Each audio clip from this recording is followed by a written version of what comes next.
All right, Shannon Bream, I'm so excited to have you on the podcast on this very momentous day. And it is so monumental on so many different angles. And it's almost hard to say, where do we start? But I think we have to start. And I'd love to start with you, Shannon, on simply the unprecedented nature of how this news item made its way to the news cycle. The fact that this was apparently leaked to Politico. We don't yet know the details of how or who might have leaked this, but talk to me about how unprecedented it is for us to know a draft opinion before it's published to the Supreme Court.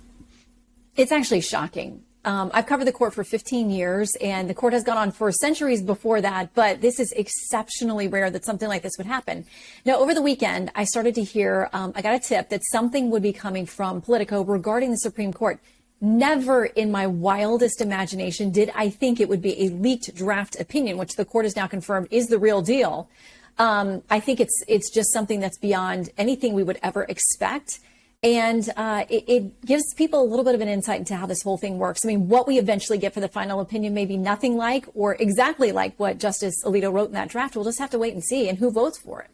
And how does something like this happen, Shannon? Who would have access to a draft opinion? How would they get it out of the building? I'm not sure. Is it as easy as simply emailing it to somebody? But who could do this and how would they do it? There's a very, very small universe of people who would have access. So, of course, clerks. Every justice has 4 clerks. The justices themselves, which I would not believe in my craziest imaginations that any of them would have had anything to do with this. But there are other court personnel who are around. The Chief Justice gave a very full-throated defense of them, saying, we trust these people. These are public servants. But clearly there's been one singular egregious violation of all of the sacrosanct policies that we hold here and what we believe about this court and protecting it. So listen, a lot of times these opinions over the years have been done. Some justices will write them in longhand. Some of them will only handle hard copies. It's not common to my understanding that they would actually circulate these particular types of opinions in email. So it would have to be somebody who probably could get their hands on a hard copy. And that eliminates a lot of people, which makes it a very tiny group. Who does that eliminate? I heard the 3 groups. The 3 groups, I think, are the justices themselves, the clerks, and I've heard you say on television, each justice has, I believe, 4 clerks. Yeah. So that puts us as 36 potential clerks and then some permanent support staff around the Supreme Court. So then who can we eliminate in your estimation? What I would say for eliminating is, so far we haven't heard anything about this being potentially a hack, like a group or somebody from outside the court actually somehow got their hands on this by infiltrating the court's computer system. Like I said, my understanding has been that most of this level of opinion is generally circulated by hard copy. I don't know that that's 100% of the time, but I would imagine this would be one of those opinions that would be done that way. So you kind of think, all right, if it's not in the computer system, not saying there's no chance it is, it probably wasn't, then we're probably not looking at somebody who is an outside actor hacking into that system. So again, that leaves us with, people who work at the court or clerk at the court. And I think, as the Chief Justice has said, investigations underway. The U.S. Marshal's Office, which is tasked with protecting federal judiciary members and buildings, is on it. And I think he's going to be very determined to get to the bottom of this. Okay, I think you and I would both acknowledge, and we need to acknowledge, that we can't know what we don't know. So this will be speculation. But you said in your wildest dreams you cannot imagine one of the justices releasing this. And I think, of course, when it comes to the justices, if we were just sort of playing the mind games, you'd say, well, maybe one of the liberal justices who would oppose this opinion, a la Sotomayor, or maybe even the Chief Justice himself, John Roberts, who's attempting to keep, I don't know, norms and decorum and order and status quo as best as possible. But outside of the justices, I think most people, Shannon, are looking at the clerks, because the permanent support staff around the court has never done anything like this. It's so unprecedented. Why now? And the clerks, give us more insight into that. Like, they rotate on what kind of cycle? And while you're answering that, I also want to share this with you. I did see a tweet. It was anonymous. It was from supposedly from a Yale law professor who said, the kind of graduates that we have been graduating recently, he would not or she would not be surprised at something like this, because the recent law school graduates believe in advocacy and would believe in accomplishing advocacy over preserving the norms of the court. Well, listen, you can't rule anything out at this point. Everybody's going to be a suspect who has had hands to touch that thing. So what happens is each year the justices interview and select 4 clerks to be with them for a year. And it is the toughest job you will ever try to get as a law school graduate. You could be number 1 in your class at Yale, and you are still fighting against everybody else for a position at the Supreme Court. You are set for life in your legal career if you have clerked at the highest court, which is why I'm puzzled that any clerk would take this chance. It is career suicide. Now, if you're not going to be a traditional lawyer for the rest of your life, because you're probably going to get disbarred if indeed it was a clerk and you get caught, not only going to get fired, you'll probably lose your license. I can't imagine they would want to blow up their careers in that way unless they do have a different plan. They want to be an advocate. They want to write a book, something like that. But I got to tell you, I've had people float to me too. What if it was someone on the right? What if this is the opinion the conservatives wanted out there? They wanted to release it and say, this is our reasoning, afraid that maybe the Chief Justice felt differently and was going to try to water down the opinion or join them and make changes that they didn't like. I mean, all of this is just wild speculation at this point. But I think we have to say, let's have an open mind, because this investigation could lead you anywhere. Okay, that's fascinating. I just want to peel back that onion on that for a moment. Let's, for the sake of argument, say if it were Sotomayor or Kagan, we could understand. They're morally opposed to the potential decision ramifications, so get it out there. If it were the Chief Justice, it could go through the rationale, which I was laying out just a moment ago. But you're saying there's also, in playing the sort of game theory of this, you can say it's some of those on the right, like the Alitos or the Thomases, under the rationale that 4 are in, the Chief Justice may join the opinion, and then as the Chief Justice, he can assign the opinion to himself and water down the language in the opinion, water down the ultimate ruling. So that would be what he could do, motivating a justice on the right to put this out to avoid that scenario? Yeah, I mean, that could, everything in our brains are exploding because it's crazy to consider any of these scenarios. But yeah, if there was a member, and listen, that opinion, that draft opinion, which the court again has said is legitimate, was titled opinion of the court, meaning it had at least 5 votes when it was put together. So there were 5 votes for what Alito was doing.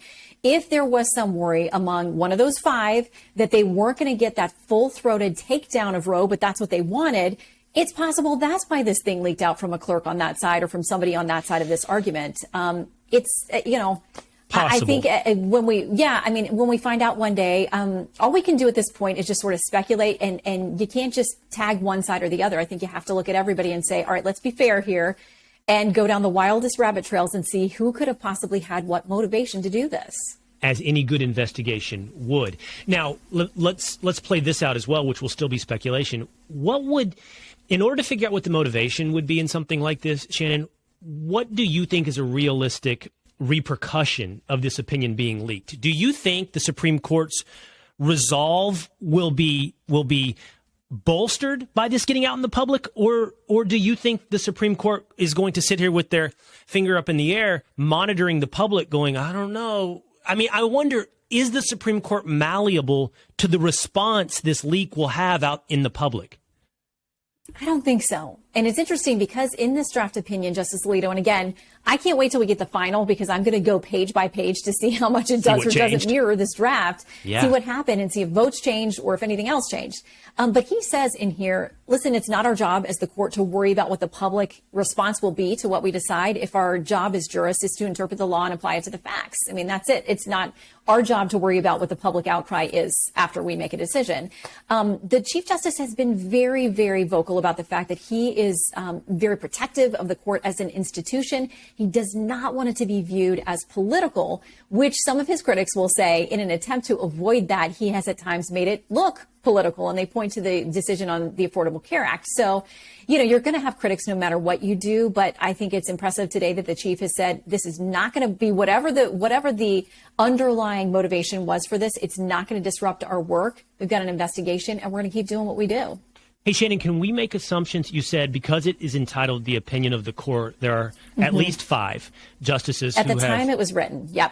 At the time it was written, at least 5 justices. Can we make pretty reasonable assumptions about who those 5 justices might be that co-sign or sign up with Alito's opinion? If I had to guess, obviously you've got Justice Alito. I would throw in Thomas Gorsuch, Kavanaugh, and Barrett. I would not personally throw the Chief Justice into, if we're looking at 5, who knows, maybe it was 6. If we're going to go with 5, I would I would carve out the chief only because I think that he would be a vote to uphold that Mississippi law. I think most of us came out of that oral argument and thought there are 5, maybe 6 votes to uphold the Mississippi law, where I think the hesitation would be probably for the chief. And again, just educated guesses here. Right. I don't think he'd want to go all the way with disrupting Roe and overturning Roe. But there were at least 5 people willing to do that at the time that Justice Alito wrote that draft. And the one name you didn't mention was Justice Thomas. So Justice Kavanaugh, Justice Alito, Justice Thomas, Justice Gorsuch, and Justice Barrett are reasonable expectations for the 5 that would sign on to that opinion. And so back to the mechanics for 1 second, Shannon, because all of a sudden I find this theory fascinating. Not probable, but possible to your point.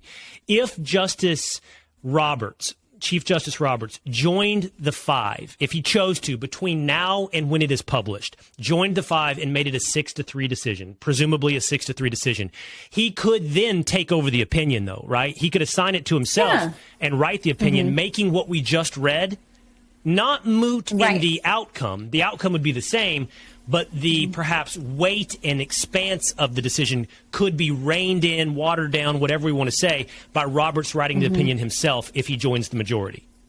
Yeah, and again, I think he's probably a vote to uphold that Mississippi law, just an educated guess. But my gut tells me he would not probably be a full-throated vote for overturning Roe. So, yeah, if he took over the opinion as had been written, for whoever the 5, at least the 5 who were on board, certainly he would have much more say in exactly what happened. Now, whether those 5 would stick together and say, no, you go write your own concurrence. And your concurrence can be like, okay, I'm going to uphold the Mississippi law, but I'm not going there with these 5 on Roe. Right. But you got to just consider every possibility. I'm glad to talk to you again. You know what? I would love to pick up with you right where I unfortunately had to leave off with Shannon Bream. And I was in the midst, I was about to ask Shannon Bream this question, Andy, and you're the perfect person to answer it. Let's walk through, and it is speculation, but let's walk through the potentiality of who leaked this draft opinion by Justice Samuel Alito. I want to know what's the fallout, what's the repercussions. If it's a clerk, is it disbarment? Is it potentially criminal charges? Andy, what if it's a justice? What is the fallout? Well, to begin with, Will, I would be investigating it as a criminal investigation, and I would get on it right away because leak investigations do not get better with time. You need to get on them because the more diffuse information gets, it's not that it changes your core suspicions, like the core group of people who had access to this information at the time of the leak. But the more time goes by, the more noise there is and the more difficult it becomes to investigate.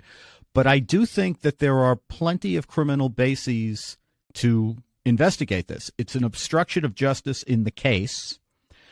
You have to remember that all of the people who are involved, the justices, their clerks, the staff that supports the court, they're government employees. When the justices swap opinions around from chambers to chambers, that's not their personal property. That belongs to the United States. These are government records. Federal law says that if you embezzle a government record or if you otherwise convert it to your own use, that can be prosecuted as a felony. The other thing I would be mindful of is there is a crime called conspiracy to defraud the United States. Now, when you hear that term, like when I hear that term, I think defraud, it means it's a pecuniary thing, right? You're stealing money or property from someone. But the way the Supreme Court since the early 20th century has interpreted that statute, basically they can reach anything that is a deceptive practice that undermines government operations. So if you use your government access to get access to Justice Alito's opinion, you convert it to your own use and then you put it out there, particularly if you put it out there for the obvious purpose of intimidating the justices, that's obviously grist for a criminal investigation. So I always start, because you have to start at the beginning with the possibility of criminal indictment. And then if, as you investigate, it turns out that the case isn't there, then you can deal with that. That's actually a welcome development. But if you don't investigate it now, if you don't get on top of it now, you probably lose a lot of good evidence. And so if I'm listening to you correctly, as a former federal prosecutor, you're investigating it with these charges potentially in mind. Federal embezzlement, one. to conspiracy to defraud the United States government, those two charges as the basis for a potential investigation? I also think obstruction of justice in the Dobbs case, because obviously what this is a corrupt act that was done for purposes of trying to influence the process, influence the judicial proceeding. So I think it's also potentially an obstruction of justice. 3 potential charges. Now, let's play the most extreme scenario out for one moment. Not the most likely, but the most extreme. What if it were one of the justices? And by the way, I just had a fascinating conversation with Shannon Bream. We have to leave all possibilities open, as every appropriate investigator would. You don't exclusively assume it's Sotomayor or Kagan or anybody on the left. It could be anyone. It could be theoretically a justice on the right who wants to influence the potential outcome. The point isn't probability. It's, again, just possibility. So right. What if, Andy, it turns out this was leaked directly from a justice? Would all of these same criminal charges apply? They would apply. Now, it could complicate the investigation because justices, at least among themselves, would have more discretion to disseminate things than you would presume their staffers and other people who support the court. But the court has regular processes for disseminating information. And if those processes aren't followed, that means whoever disseminated it, whether it's a justice or somebody else, converted a government record to his or her own use and put it out to somebody who wasn't authorized to have it at this point, which to me would be an embezzlement. I don't think it was a justice. I'd be very surprised. That now, as you point out, you have to identify everybody who conceivably had access to it, whether you think it's probable or not. And that goes from, everybody from Chief Justice Roberts down to whoever the court is using to print documents. Right. It may not even be, for all we know, somebody who's in the chain of justice to clerk to support personnel. It could be, they have contractors who print stuff. So anyone who had access to it obviously is somebody who's within the circle of people who could have disseminated it. And then to narrow the field, you want to talk to everyone, but obviously you start thinking about who had the motive. You try to figure out, how did it get from A to B to C, and then try to narrow the circle that way. So let's fall short of criminal charges and walk up the ladder. Tell me if you think you agree and where you would fill in the gaps here. If it's a permanent courthouse Supreme Court employee, clearly short of criminal charges, they lose their job.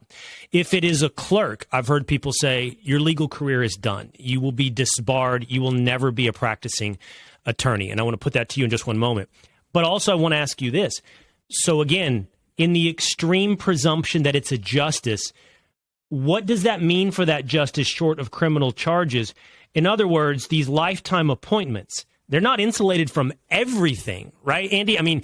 Is there a process, if an investigation came back and said it was connected to one of the justices, is that grounds for, impeachment, removal, what? It is grounds for impeachment under the Constitution. There are a handful of justices in American history who have been impeached. There's actually some fairly important impeachment cases, Will, that involve justices because it goes to the grounds under which you can or for which you can impeach a justice. So there's an early impeachment case involving I believe it was a justice of the Supreme Court, where there was some debate about whether you could impeach somebody over incompetence or it had to be some kind of corrupt act. And the message taken out of the case, which has been applied as if it were a precedent ever since, is it needs to be a corrupt act, that we don't impeach anyone over incompetence. I'm not sure that's right, by the way, but that's the tradition we've grown up with for centuries. But yes, they are liable to impeachment. And this would fall under the umbrella of a corruption or a corrupt act anyway. So that precedent, as you point out, seemingly would apply to a justice. All right, I want to start talking to you. Well, let me ask you one more question about the fallout from the leak before I turn to the legal precedent of this opinion by Justice Alito and its effect on Roe. One more question on the leak. What do you think this does, Andy, to the institution of the Supreme Court of the United States? Either way, if nothing happens and the opinion that's issued and published in due time is exactly what we've already read, there's going to be loss of trust on the bench, within the room, within the hallways. But if the opinion changes now because it's been leaked, that's a whole nother level of loss of trust in the institution. What does this do to the Supreme Court? I think, Will, it depends on how it's handled. So if nothing happens, or even worse, if it looks like the only people who are upset about this are the Chief Justice and the 5 justices who are on Justice Alito's draft opinion, then I think that's very problematic, because this is one of these things where I think the court needs to speak with one voice, because it's as much in the interest, it should be at least, of the progressive justices as the conservative justices and those who are in between, that the court's integrity, the integrity of the court's processes, and the court's viability as an institution be preserved. And the only way that you can do that is make sure that their deliberations are confidential. Think for a second, Will, of what would happen, what chaos would happen in the criminal justice system if we now waive the rule that when juries deliberate on cases, they don't need to keep their deliberations confidential anymore. They can go home and talk to mom and dad, read the newspaper, gauge public opinion, listen to talk radio, read the papers, and bring all that to the jury room the next day. That would destroy the integrity of the American trial. And this is just another judicial proceeding that's on a different level. This is an appellate court, not a trial court. But the need to have deliberations that have integrity is exactly the same. And if that trust that the justices have for their collegial process, if that's lost, the court doesn't exist as the institution we've known for centuries. No, it's just another institution in our republic that is now at the whim of the mob. And not to overstate that, but in my estimation, Andy, that's what's going on. The leaker is trying to marshal the mob to influence the court. And we've already seen the power of the mob in American culture when it comes to corporate decisions, when it comes to the political process, when it comes to everything. The court is supposed to be, and look, you and I both know juries do turn on the radio. They do discuss it with their family. But we at least have to try to preserve the integrity that's an insulated process from mob justice. Yeah, that's exactly right. And, look, they have to be able to speak to each other. That is their process. I mean, the way that we get rulings, authoritative rulings from the court, is they swap these opinions. And sometimes it changes minds, sometimes it moves votes. But the only way it works and the only way that you preserve the dynamic that you have is if it's confidential. And what I worry about, and what I think is so transparent about, and transparent in a bad way about all of this, is what's the first thing you hear? We need to go to court packing. The first time people are upset by a draft opinion, they say, now we need to pack the court, put more members on it. If you pack the court, you do exactly what we've been talking about, which is change that institution. It's no longer a judicial institution, then it's a super legislature. Because if what you're saying is this is all outcome determinative, it has nothing to do with the law, it has nothing to do with due process, it's we want our outcome. And if you don't give us our outcome, we're going to put some judges on the bench who will. Then it's a legislature. Then it's a political body. It's not governed by the rule of law anymore. It's outcome determinative. I want to come back to that in a moment. So here are the 3 places I want to go with you now on legal analysis. First, help me lay out for the audience, Andy, if this opinion is what is published, what happens? I think there are many people today, pro or con abortion, who all of a sudden think, well, now abortion is illegal. That is not the case. It just returns this to the democratic process and to the states. Yeah, that's exactly right. It basically moves us back to where we were in 1973, at which point, as Justice Alito's draft opinion lays out, there were about 30 states in the United States where abortion was illegal, and there were about 20 states where it was legal to one extent or another. And if the court had stayed out of it, Will, and just allowed democracy to work, then what you would probably have at this point is two things which would have been beneficial to the country. One is you would have different states would have different regimes of abortion, and nobody would think that that was a big deal because we do that with a lot of things in a federalist structure. So that would be number one. You would have some states that had very restrictive abortion rules. You'd have some that had lax, and you'd probably have a lot in the middle that had, marginal differences in how they regulated it. The other good thing that would have happened was our judicial confirmation process and our politics along with it would not have corroded the way that it did, would not have been corrupted the way it did. This all happened because rather than trusting democracy, and this is what drives me nuts about progressives when they talk about this, all they talk about is democracy until it happens. And then what ends up happening is they want an outcome. And if you won't vote the outcome that they want, they got other outcomes. And they got judges who are willing to impose the outcome as edicts. So I'd like to hear a lot less talk about democracy and a lot more democracy. Yeah.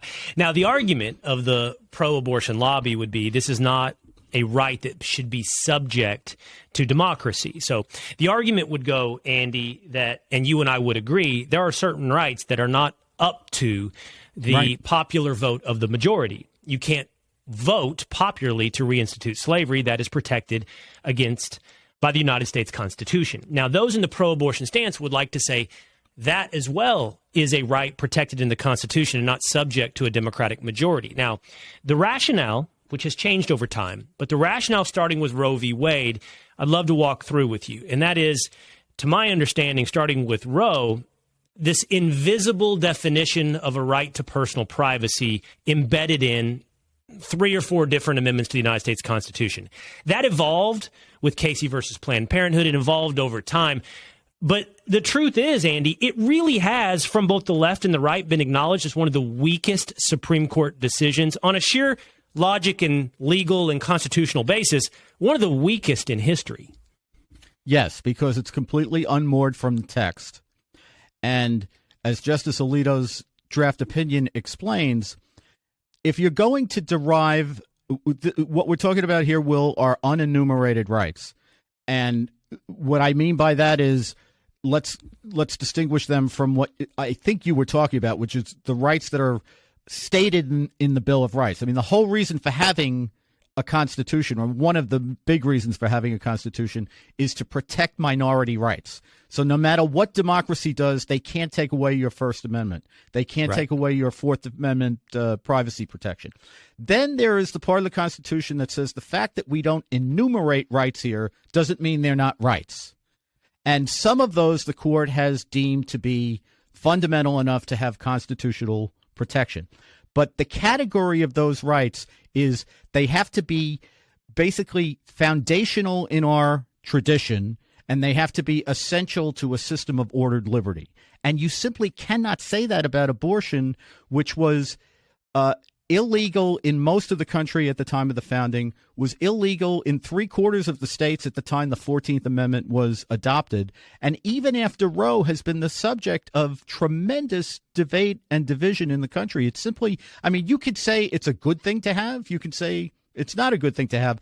What you can't say is it's part of the American tradition. It never has been. Right.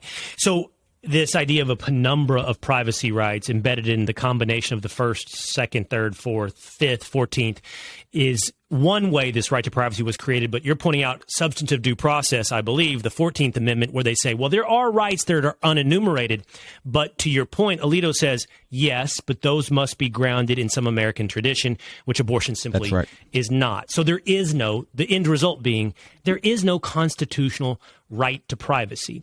Now, I want to ask you this, and this would, I think, be the Chief Justice John Roberts' rationale, and that is caution, caution, caution, stare decisis, settled law.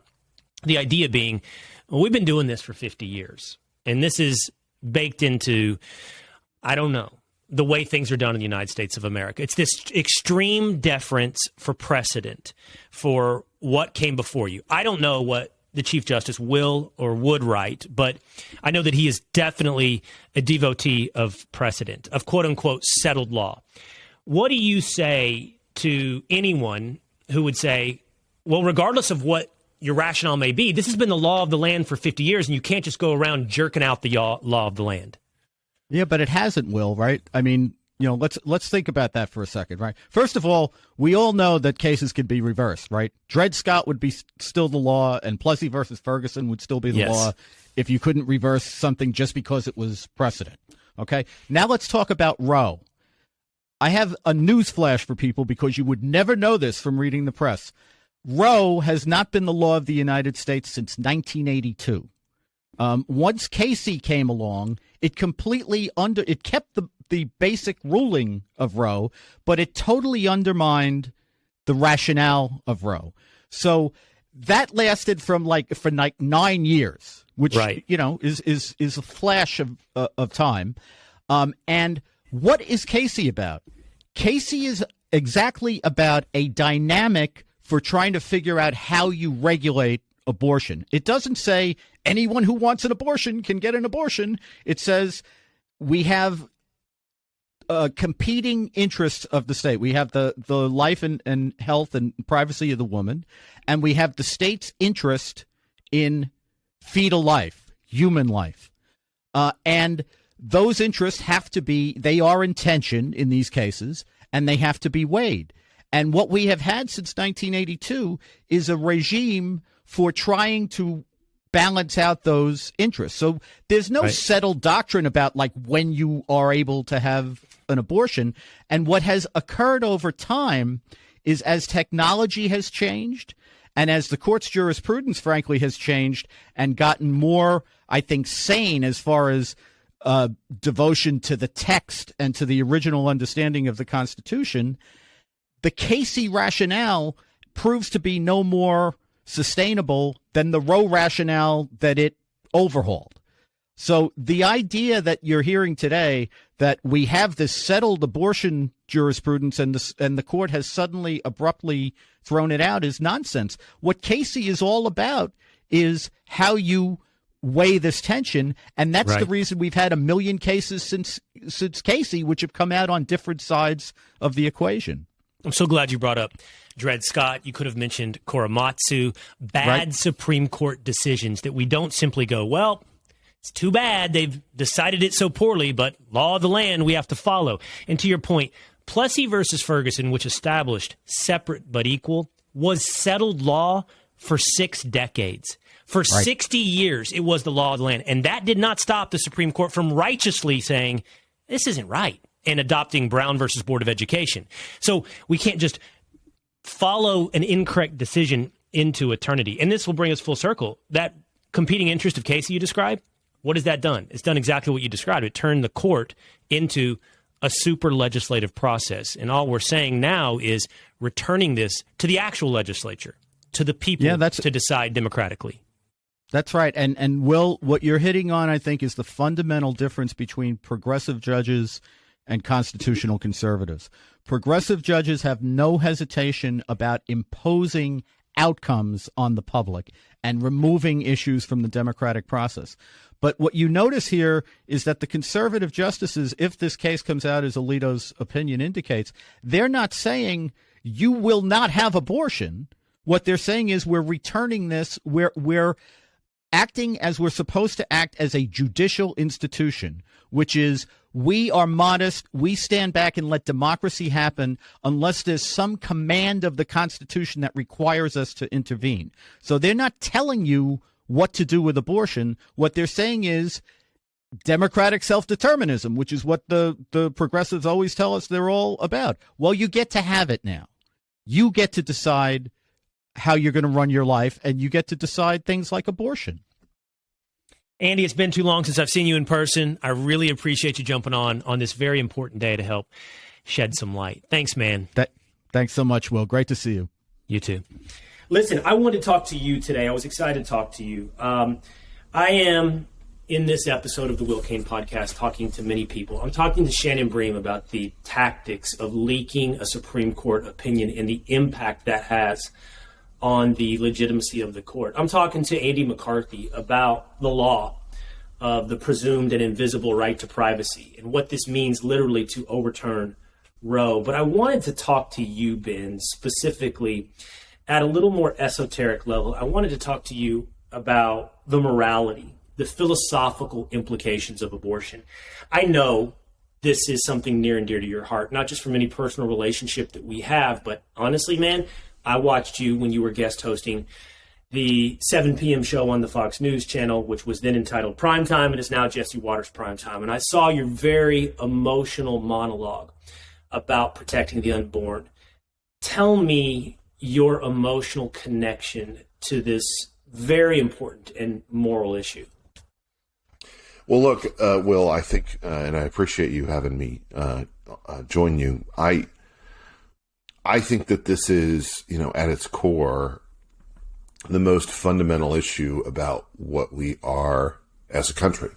And, I think I don't like to draw comparisons to the past, but I truly do believe that this is the modern equivalent of the abolitionist movement that we saw in the mid of the 19th century and the 1850s. People who stood up and asserted that, regardless of what you thought about anything that was around you, that the people who were enslaved deserved to have human rights just as much as anyone who happened to be walking around. And I think that when it comes to the abortion issue, unfortunately, we have for the last 50 years endured a regime that really was designed to gaslight the country, to pretend that science didn't exist, to pretend that we didn't know more and more about the way that human fetuses are formed within the womb, to pretend that they can't feel pain, they can't recognize voices, they can't, recognize what is going on around them. And as anyone who has a child knows, as I know you know, as I know so many of our colleagues know, the truth is that once you've gone through the process of pregnancy, or even if you've gone through the process of miscarriage, which sadly affects a lot more Americans than I think we know, this is something that changes you. It makes it clear to you that this is a person with a personality. And, the truth is that we've had a regime here in America that wanted to deny that wanted to pretend like, this was someone who could be discarded, and, irrelevant or, inconvenient human being that we could just toss to the side. And we've all known, I think, deep in our hearts that this was not the case. But there has been a whole regime, the media, our corporate environments, our, leftist sort of dominated cultural realities that pretends that this is not the case. Look, Will, as you know, I'm married to Meghan McCain, and when she was on ABC's The View, she was the only woman, the only pro-life woman on any of the major networks other than Fox. Think about that for a second. Yeah. I mean, that's just, it's unfathomable. The idea that you would pretend like pro-life women just don't exist. But that is really a demonstration of the weakness of this regime, because they have to maintain that fiction. So, Ben, I want to talk to you about sort of the logic of the philosophy of when life begins, but I don't want to go there yet. I want to stay on sort of this. I think it's okay to describe it as emotional connection to the morality of when life begins. I saw a stat today, and I don't know if it's real, Ben, or not, but I think the stat was one of the most pro-choice demographics in the United States is young men. I don't know if that's true, but it sounds like it could be true to me. It is. And it is, and there's been consistent polling on that, yeah. Okay, and I think that we can make some pretty callous observations about why that may be. But the reason I point that out is to your point of the life-changing event it is of becoming a father, of having a child. And it is almost impossible to describe if you do not or have not experienced that pleasure in life, that joy in life. And I wonder, Ben, it's almost inseparable. Not almost. I think it probably is to some extent inseparable from a belief in a higher being. But take this broader. Like you look at civilizations throughout human history. Spartans supposedly throwing defective, quote, quote, unquote, defective babies off the top of the mountain because they couldn't become great Spartan warriors. What is it? When do you think we arrive morally at the point where we recognize a human being before we can see it, where we recognize a human being when it's still in gestation? Like, walk me through this moral calculus. Mm-hmm. Well, I think that one of the things that happens is, we're forced to move on from our natural selfish natures, which I think are things that, come into our lives when we are children, the people who don't share well and the like. But one thing that I think is certainly true of a lot of people who've gone through the experience of either having a child or having a child and losing it, is that you come to understand that you have a responsibility to others in this universe. And that's something that, overwhelms all of the things that are around you. I've heard various people describe it as the equivalent of the moment in The Wizard of Oz where you go from being black and white to being in color. It changes the reality. It changes what your priorities are. Suddenly, you come to respect everything that's come before, and you come to understand, oh, this is why my parents were this way. This is why, other parents are that way. Because you start to understand the obligations that are put upon you. But that responsibility, I think, is something that our modern age has been very willing to shirk. We want to run away from it. And that's something that I think abortion was designed to fuel. It was designed to fuel the idea that, the inconvenient life was one that you could discard and that you could do it without any kind of moral ambiguity. You could feel good about it. You could shout your abortion, as they say. You could, embrace it as something that was defining for you. Instead, I think what we've come to understand, especially in this age when we've seen declining birth rates, where we've seen, the desperation of, aging women in our society who really want to have a kid and wish that they could wind the clock back and undo some of the decisions of the past. I think that we've reached a point where people are really understanding that the value that is being discarded here is not something they can deny anymore. And from my perspective, this is a healthy development. It's something that's good about the American people to recognize this, along with the vast majority of nations around the world. We are one of the very few nations that continues a regime where abortion can be essentially accessed on demand up until birth. And that's something that I don't think we should have any pride in. We should view people it as don't something realize that is archaic. The vast majority of the world is more conservative on abortion than is the United States of America. It cuts against the grain of the vast majority of the world is Mississippi. It's 15 weeks. It's 12 weeks. And so when you look at that, I think you have to come to grips with the fact that, like, we are the outliers here. We're up there with North Korea and China, and that's not a good thing. We shouldn't have any pride in that. We should view it as being something that is a dark mark on our approach to any kind of human ethic.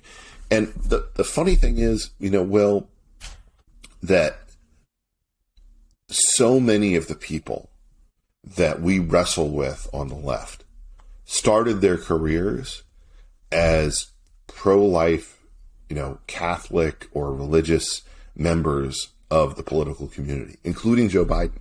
When Joe Biden ran for the Senate in 1974, he ran and said, in an interview with Washingtonian, I'm one of the most socially conservative Democrats you will ever meet.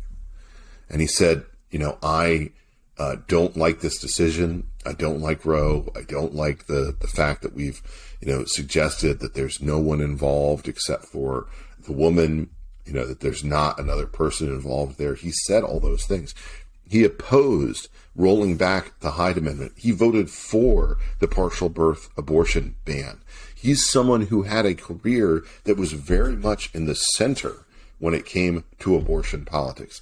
And yet, when it came time to run for the presidency in 2020, he was willing to cast all of that aside and to say, oh, no, I'm for taxpayer-funded abortions now. And why is that? Because this is a religion for them. This is not an item that can have any kind of variance, any shift away from what the priorities of Planned Parenthood and the radical abortion lobby truly wants. And that is, I think, a true shame, because we should be in an environment where Democrats are allowed to be pro-life. So a couple of thoughts. I think that's fascinating what you describe about the fact that we're sharing company with North Korea and China. That in and of itself should cause us to look around. And the idea that we are one of the few countries in the world that allow these liberal abortions is cutting against the grain of the videos you might see from, say, libs of TikTok or something like that, where women are inveighing, why does this country hate women so much? No. I mean, this country is out of step with the rest of the world in protecting the unborn. And so this is where I want to go with this. You made the argument, I think you began to make the argument today about a parallel comparison analogy to slavery. And what I think is fascinating here is I brought up the Spartans, right? So what happens is, I think, over civilization, over time, as we become more civilized, we just gain more understanding. And this is something we've clearly gained more understanding on. Just because you can't see it doesn't make it real. And science is moving in the same direction as pro-life. The absurdity of viability, the absurdity of an undue burden. Like, these are terms that don't carry any meaning beyond science. And science is backing this up. It's backing it up to the point of conception. And if you think about it that way, I do think it leads you down to the path where I think you are, which is within maybe 50 years, certainly a century, as science gets us there, we're going to look back on this 50-year period and say, I mean, of all the things we wonder how history will judge us, this is the clearest one. They'll look back on us and say, how did they convince themselves this was okay? I don't think I'm breaking any confidence to share this with you, but Jeff Goldberg, who's the editor-in-chief of The Atlantic, said to me a couple of years ago, if there's one thing that I'm confident about that history will judge us for, it's abortion. And he said that as someone who is, a liberal who supports abortion, who, is emphatically, I think, in favor of it. But he admitted to me that this is something that we will be judged for in the future about how we approached it. And I think deep down, if you got a lot of these Democrats in a room in private and maybe knocked a couple of bourbons into them, they would admit that's not true of Elizabeth Warren. That's not true of the true radicals on this subject. But deep down, I don't think Joe Biden feels good about this. I don't think that, a lot of Democrats feel good about this. Joe Manchin and Kyrsten Sinema and, a lot of Democrats who are kind of in the middle of the road, they know that this is not something that will be judged, as appropriate by history. And why do we continue talking past each other, Ben? I mean, the truth is, of all the debates we have in the political sphere, this is the one where we're literally on separate pages. The right is talking about the sanctity of life, and the left is talking about a woman's right to choose. One talking about a woman's health choices, the other talking about infanticide. We're literally not arguing on the same page. Why? Well, I think a big part of that, unfortunately, is that we've had such a cultural sort within the past couple of decades that we no longer have a strong presence of culturally conservative or traditionalists within the Democratic coalition.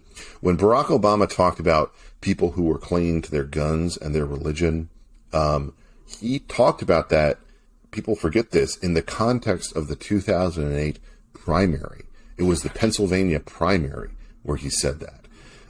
Referring to, Union Catholic voters who were backing Hillary Clinton over him, with, basically saying, they need to hurry up and go away.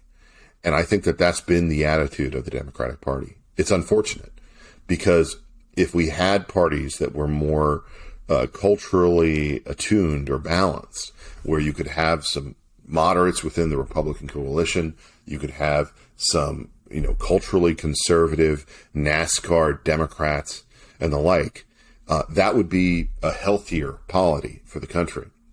Unfortunately, that's not where we are anymore. And so now we have this position where we're basically foreigners sharing a country together. And I think that that's something that's very bad in the long term. I hope that over the course of the coming generations, it can be fixed. But if it isn't, we're going to reach a point where the fanciful idea, the idea that I hate of a national divorce becomes more of a reality because we're so far apart on all of these subjects that are near and dear to our hearts. A national divorce is a pretty ominous, maybe, I'm not saying it is or is not, but maybe inevitable outcome. So I wanted to hit a couple of questions with you here as well. You're an astute political watcher, obviously. So first, Ben, do you think this is going to have a massive implication on the midterms? For many, there is some thought out there. This is the godsend they've been waiting for. There isn't a single issue where they had a winning message, and now maybe they've got an arrow in their quiver. So I've seen some of that analysis, and I disagree with it. I just don't think that it's going to deliver that kind of thing because people tend to vote based on pocketbook issues, and their priorities, I think, are aligned to that. And that's where the Biden administration has totally failed them at the pump, in energy costs. I'm paying more to power my house, just in terms of keeping the lights on, than I've ever paid before in my life. It's insane. I think that this is something that's being felt by Americans across the country. I also think that most people who are on the left side of the abortion issue are already within the Democratic coalition. I don't think that they, are new voters to be added to that. And I think that the trend lines that we've seen from Hispanic voters when it comes to schools, when it comes to education, when it comes to prioritizing parental rights and the like, those are all going to continue, and they're not going to be affected negatively by any of this. Republicans who lean into the abortion issue are only going to find more Hispanic voters who agree with them than the opposite. So no, I do not believe that this is going to be the kind of thing that, gives the Democrats an out. But I will say this. In my experience, and I think this is borne out by, the experience of the last couple of years, it's the people who lean away from culture war fights who end up losing. In other words, if they abandon the field to have it defined by their opponent, they're the ones who end up suffering for it. I saw that in Virginia when Ken Cuccinelli was running back in 2000 and I guess that would be 13. And basically, he allowed his opponent to define everything that he believed about the abortion subject and didn't really engage with it because he thought, or he was advised by his advisors, not to do so. I think that's a mistake. I think that Republicans should lean into the issue. They should have a message, and they should be prepared to advocate for it. But abandoning the field to the left is just not a good idea. Well, if we've learned anything over the last 4 years, it is the value of playing offense. Own who you are, own what you believe. And if you do not, then the other party will define you in lieu of you defining yourself. 100%. I think the only caveat or rebuttal I would offer to your midterm analysis would be, does it turn out more voters? It may not convert more voters, but does it turn out more voters on the Democratic Party who don't traditionally show up for midterms? And I don't know whether or not that will happen or not. And really quick, a quick follow-up, Ben, because I actually want to hear the answer to this, and I just glossed over it. Young men are the most reliably pro-choice constituency, and the reason for that is why? Well, the reason for that is that it's a good way to, to write off your mistakes. Your body, your choice, your baby, your problem. I mean, it's one of these situations that I think is sadly taken advantage of by young men across the country time and again. It's the truth, though. It's a get out of jail free card for young men. That is absolutely how they use it. And look, there's a whole leftist thing that comes up all the time whenever abortion comes up, where, someone will tweet out or post on some social media, do you think that men should be obligated to pay for, women when it comes to their, birth processes and take care of them when the child is in the womb and pay child support even after, you don't believe that because you're, essentially the implication is that, we are some kind of, masculine force that doesn't care about that. And my response to that is, oh no, I'm totally in favor of that. Let's do that. In fact, I know what you're talking about. Yes, this deal is totally fine from my perspective. In fact, I've seen you tweet that before. Your terms are acceptable. You want to force men to pay? Your terms absolutely force them to pay. Grow up, be a man, take your responsibility. Yeah. Yes. Please. Okay. I mean, I just think it would be a better country for it. I think you're right. Finally, let's end with this. So, in an earlier conversation, Ben, that I had with Shannon Bream, I hadn't considered this. I want to get your observation on this. So I think there's a general presumption we're all operating under right now that the leaker of this draft opinion is probably somebody opposed to the opinion, somebody from the left, somebody perhaps clerking for one of the leftist jurists. Shannon said we have to keep every possibility open. It's an investigation, and we have no idea what could be driving this leak. And she did introduce the idea, what if, and it's just a possibility, what if it's somebody from the right? What if it's somebody in support of this opinion because they might be trying to preempt Chief Justice John Roberts from joining the opinion and watering it down? Is that hold any water in your estimation? I know we're all dealing in the realm of speculation and there needs to be an investigation, but do you think we should walk a little more carefully into who this leaker might be? So Shannon is an expert court reporter. She's been following it, closely for, years. She knows what she's talking about. I disagree with her.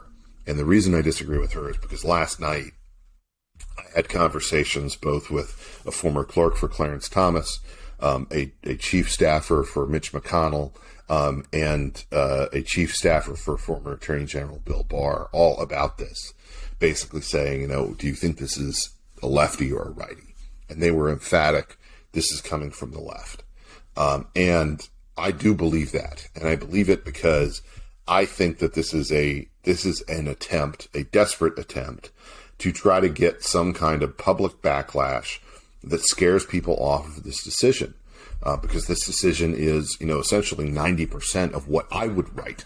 I mean, I'm an Alito guy. I love Alito. So I'm reading this opinion. I was just, yes, over and over again.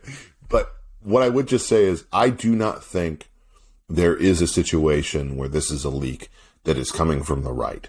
It just doesn't stand up. And one of the big reasons for that is think about the consequences when the name comes out.